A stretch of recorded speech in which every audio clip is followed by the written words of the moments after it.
looks like Count Binface could be making his way to the Houses of Parliament. Have you heard this story about Nigel Farage stepping down and trying to get re-elected again? I have, yeah. It's quite an interesting one. Yeah, I mean, my understanding of it, there was a lot of money donated to him. Well, we say a lot of money. In America, if they looked at that, they'd go like, 5 million. But yeah, so, and he didn't declare it. And that seems to be the biggest wrongdoing. Obviously, these are all allegations, and we can't really confirm or deny so much at the moment because there's been no investigation. But yeah, as far as I understand it, what's happened is these allegations have happened. It looks like he didn't declare these donations or gifts from various people. And then this can lead to a parliamentary inquiry, which can then lead to him being suspended, which then triggers a by-election for him to be re-elected MP again. So I think he kind of tried to preempt this by resigning, which triggers a by-election. So he runs again because he's already like really high in the polls. People really like him right now. So he's thought, oh, well, if I do this now, I'll get back in.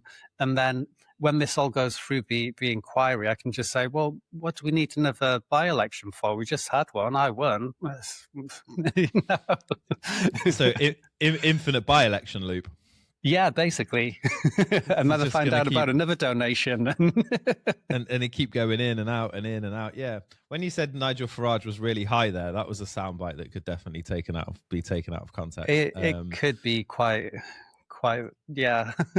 Yeah. But I also read that the idea as well was that he would be able to run against all the other major parties, so that it's like another way of saying, you know, I'm still Mr. Clacton on Sea, which is, you know, a highly important part of the UK. It's a stronghold in Essex, well known for its. Yeah, let's not go there. We might, you know, we might get some enemies. Yeah, but anyway, yeah. I mean, it's not the greatest constituency, but anyway, yeah. Yeah. But so I mean, it's got a nice beach, I guess, which could be good. You know. But like overweight people in like those disabled strollers going up and down the seafront playing the 2p slider machines. I guess this is it. It's peak Britain.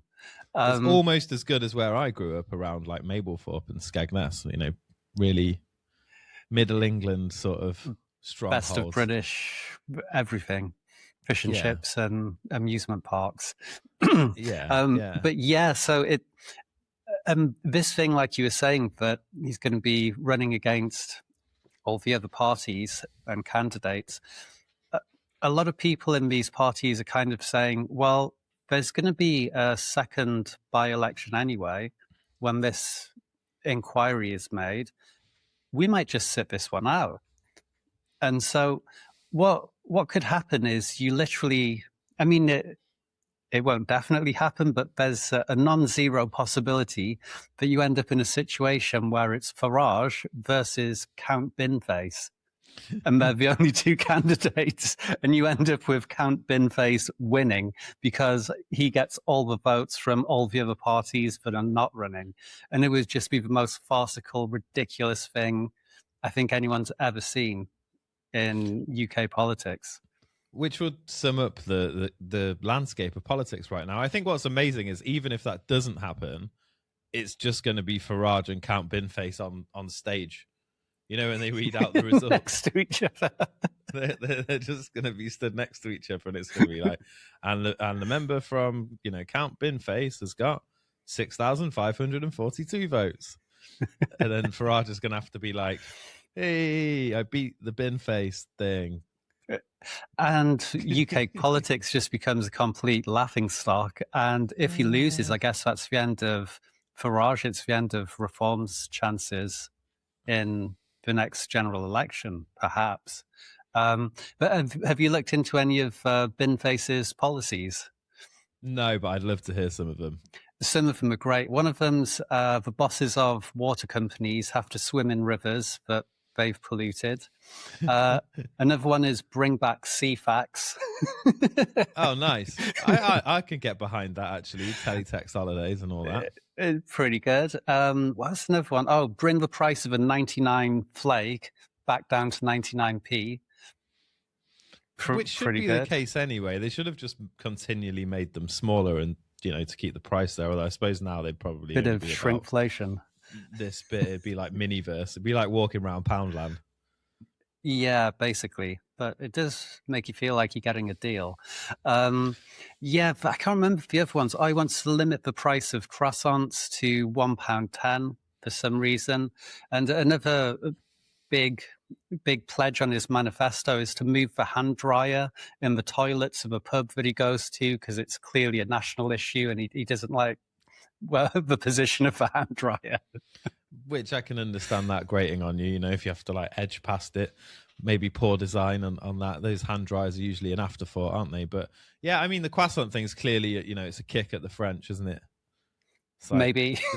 France's economy pretty much survives on English croissant sales.